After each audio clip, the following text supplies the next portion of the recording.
Hey, I'm Randall Williams, and this is a brief overview of partial Capos stuff, including the brand new K-Levers, which are kind of a lot of fun.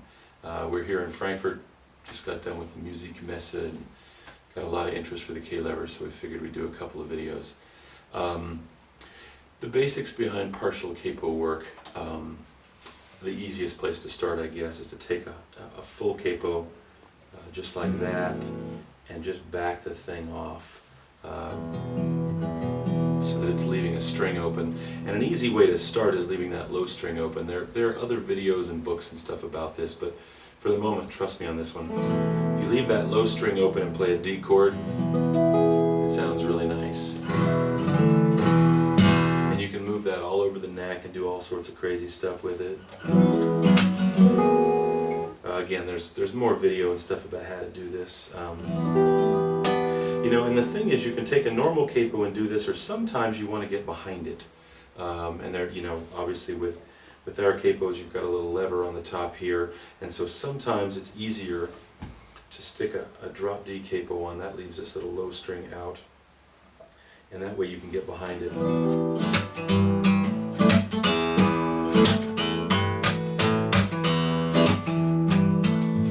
Etc., etc. And you can move this one. I've got this really cool CA guitar, and you can go all the way up the neck with this thing. You can go all the way up it.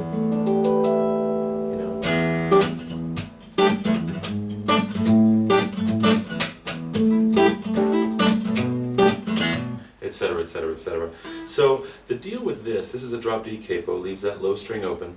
And then this is a shortcut capo. I'll hold them up side by side. It also leaves a low string open, but then it leaves these two high strings open as well. And as far as I'm concerned, without splitting hairs, take it to Harvey Reed if you want to split hairs. But leaving these two strings open is about the same principle. Because when you stick the capo on just like that again, it also leaves these two high strings open. And for me, fundamentally, that's kind of the same principle, even though it does a couple extra little things. And it gives you this really cool open chord. And it's really easy to think of this as an E sustained capo because it looks like an E sustained chord.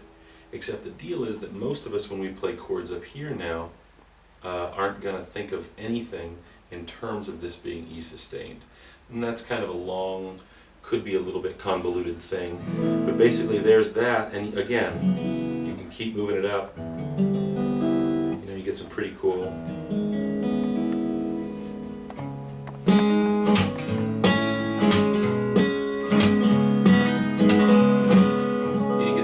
Sounds like that, and again you can go all the way up.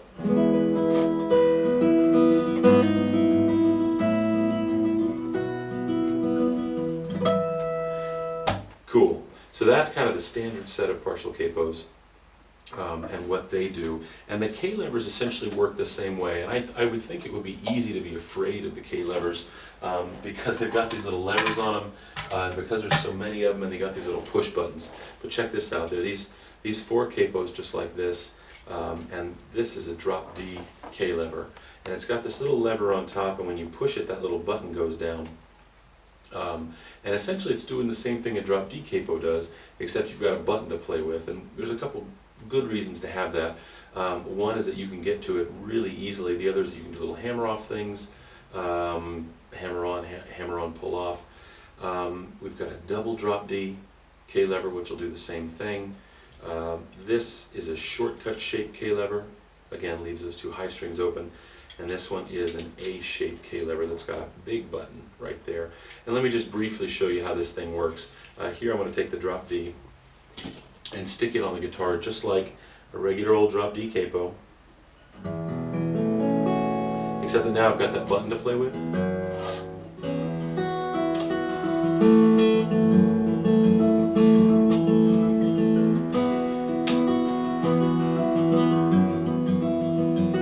So it kind of gives you a little extra freedom, a little extra space to move around. A lot of folks who are doing percussive capo stuff, like Trace Bundy, is actually using the capo as an instrument. Can get a lot of use out of a click like that. And I think there's plenty of unexplored territory here. Again, you move the whole thing up the neck.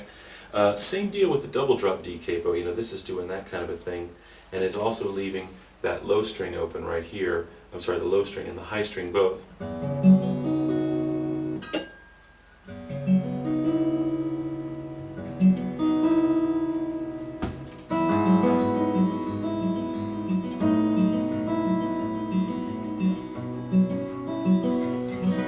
And I'm a big believer that you don't have to relearn the fretboard when you're doing this thing, because you can play all the chords you already know. This is a G in standard position.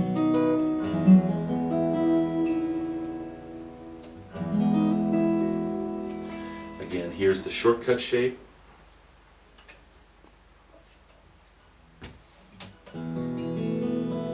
Works the same way. There's that button. And then here's the drop A shape. The second fret's the easiest place to start with these things. But again, you can move this one. I mean, take it where you want, basically.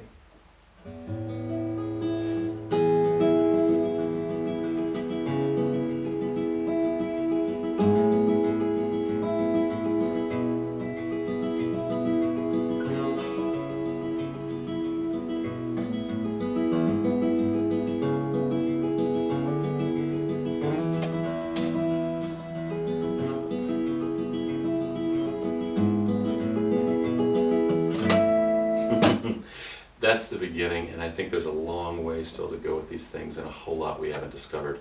As we find out more, and as you find out more, we're going to put stuff up at kysershortcut.com. That's Kyser with a Y, K-Y-S-E-R, shortcut.com. I'm Randall Williams. I want to thank CA Guitars for the really cool little cargo that they gave us. And enjoy. Tell us what you find. My email, shortcut@kysermusical.com. Drop us a line. Tell us what you think.